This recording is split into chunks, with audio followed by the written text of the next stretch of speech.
আল্লাহ তাদেরকে পেপারে আজেরা ঝামেলা রব্বুল আলামিন এই সম্মিলিত এই আয়োজনে আমাদের দেশি মহোদয় সহ যারা উপস্থিত হয়েছেন আল্লাহ সবাইকে কবুল করুন। আল্লাহ খাস করে সারা বাংলাদেশের সমস্ত মুসলমান ভাইদেরকে কবুল করুন, সমস্ত মানুষকে কবুল করুন, সবাই যেন শান্তিভাবে বসবাস করতে পারে সেই তৌফিক দান করুন। আল্লাহ খাস করে আমাদের রাজবাড়ী জেলার শান্তিময় হতে পারে সেই তৌফিক দান করুন। সবাই যেন কাঁধে কাঁধ মিলিয়ে একত্রভাবে সুখে শান্তিতে বসবাস করতে পারে সেই তৌফিক দান করুন।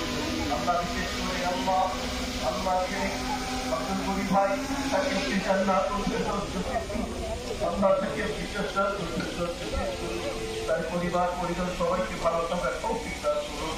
রব্বিরহামহুমা কামা রাব্বায়ানি সগীরা আমিন বিরহমাতিকা ইয়া আরহামার